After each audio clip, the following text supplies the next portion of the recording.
அனைவருக்கும் இனிய மதிய வணக்கம். அம்மா மக்கள் முன்னேற்ற கழகத்தின் அனைத்து சகோதர சகோதரிகளையும் ஒருங்கே இங்கே நம்முடைய பாசத்திற்குரிய அண்ணன் அவர்களுடைய அலுவலகத்திலும் இல்லத்திலும் சந்தித்ததில் மிகுந்த மகிழ்ச்சி. இது நான் கடந்த 10 வருடங்களாகவே அண்ணன் வீட்டுக்கு வந்துட்டு போயிட்டு தான் இருப்பேன் எப்பயுமே. ஏன்னா எங்கள் வீடு இங்கே பக்கத்தில் தான் இருக்குது. அண்ணனை அடிக்கடி நாங்கள் பார்த்துட்டு பேசிட்டு போவோம். இந்த முறை வேட்பாளராக உங்கள் முன் தேசிய ஜனநாயக கூட்டணியின் வேட்பாளராக இங்க போட்டியிடுகின்றேன்.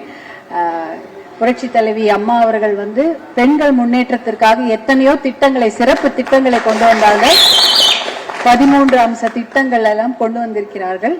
அந்த திட்டங்களை எல்லாம் செயல் வடிவில் கொண்டு வர வேண்டும். இன்று பெண்கள் பாதுகாப்பு என்பது தமிழ்நாட்டில் மிகப்பெரிய கேள்விக்குறியாக இருக்கின்றது. அதையெல்லாம் நாம் சரி செய்ய வேண்டும் என்றால் மதுவையும் போதையையும் தமிழ்நாட்டை விட்டு ஒழிக்க வேண்டும். அதே போல திராவிட முன்னேற்ற கழகத்தின் ஆட்சி அதை ஊக்குவிக்கிறது.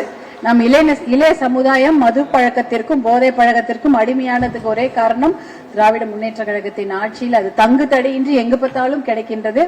இதையெல்லாம் படிப்படியாக மட்டுமல்ல தமிழ்நாட்டை விட்டு ஒழிக்க வேண்டும் என்றால் நம்முடைய தேசிய ஜனநாயக கூட்டணி மிகப்பெரிய வெற்றி அடைய வேண்டும். அதில் நானும் ஒரு பங்காக உங்களுடன் சேர்ந்து பணியாற்ற காத்திருக்கின்றேன்.